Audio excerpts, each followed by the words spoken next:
Hi అండి, అందరు బాగున్నారా? Welcome to my channel. నేను మీ శివకుమారి. ఈరోజు చేపల కూర సింపుల్గా తయారు ఎలా చేసుకోవాలో చెప్తాను. ఎర్రగడ్డలు, టమోటాలు, కరివేపాకు కొంచెం వేసుకొని మెత్తంగా దబరలో పిసికేసుకోండి. టమోటాలు, ఎర్రగడ్డలన్నీ మిక్సింగ్ చేసుకోండి. సింపుల్గా మగవాళ్ళు కూడా చేసుకునేటట్టుగా సింపుల్గా ఉండేటట్టు చూపిస్తాను.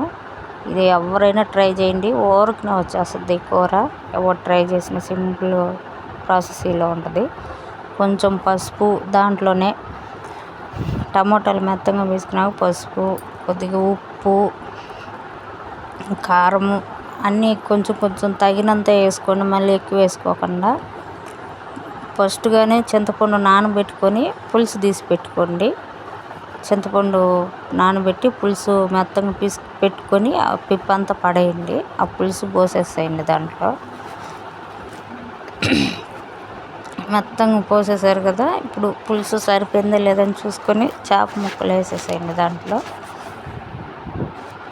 నాకైతే సూపర్ కుదిరింది చేపల పులుసు. చేపలు శుద్ధంగా నీట్గా కడిగి పెట్టుకొని ఉప్పు వేసుకొని నీట్గా కడిగి పెట్టుకోండి. అవి నేను తోలు తీసేసి శుద్ధంగా కడిగి పెట్టుకున్నాను ఉప్పేసి. చేప ముక్క కూడా అస్సలు కూడా ఎరగలేదండి, ఎంత గట్టిగా బాగుంది.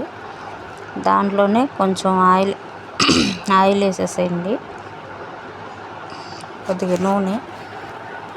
మీరు ఏ నూనె వాడుకున్నా ఒకటి నూనె వేసేసేయండి.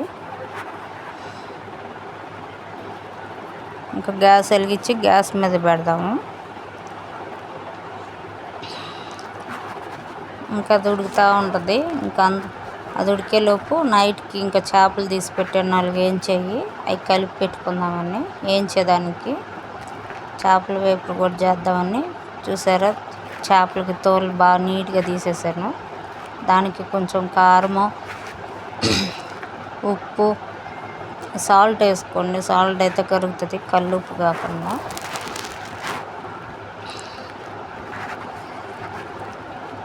సాల్ట్ వేసుకుందాము, సరిపోయినంత వేసుకోండి సాల్ట్ కూడా.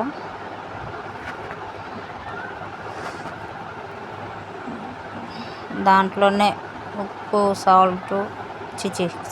పసుపు. ఇప్పుడు కొంచెం అల్లం పేస్ట్ దంచింది వేసుకోండి. ఇందాక కూరలో మర్చిపోయాను అల్లం పేస్టు, అందుకని ఇప్పుడు దీంట్లో వేసాను. అల్లం పేస్ట్ కూడా వేసుకోండి కూరలో కొంచెం. ఇప్పుడు వీటికి చేప ముక్కలకి బాగా పట్టించండి. బాగా రుద్ది పెడితే బాగా టేస్టీగా బాగుంటుంది, బాగా పడుతుంది ఆ చేప ముక్కలకి. సాయంత్రం చేసుకునే దానికి బాగా పడుతుంది ఈ చేప ముక్కలకి. సాయంత్రం వేయించుకునేసరికి బాగా చేపలకు ఊరుతుంది కారం, పసుపు, అల్లం పేస్ట్ అన్నీ.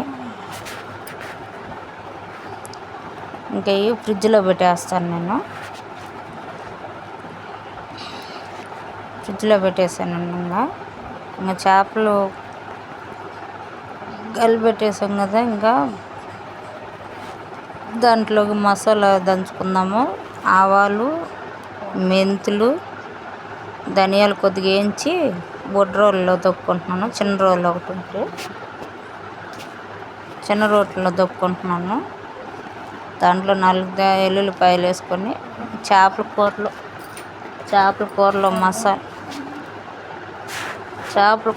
మసాలా అనేది అది ఉడికేలోపు మసాలా కూడా దంచేస్తున్నాను. ఆవాలు, మెంతులు, ధనియాలు వేసి వేయించుకోండి, బాగా దోరగా వేయించుకొని దంచుకోండి. లాస్ట్లో 2 ఎల్లుల్లిపాయలు వేసుకొని వేయించుకోండి.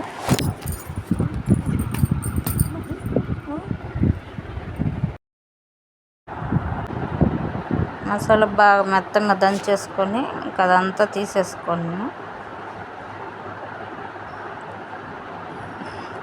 మసాలా అంతా ఇంక రోట్లోంచి బయటికి తీసుకున్నాం కదా, ఇంకా కూరలో వేసుకుందాము.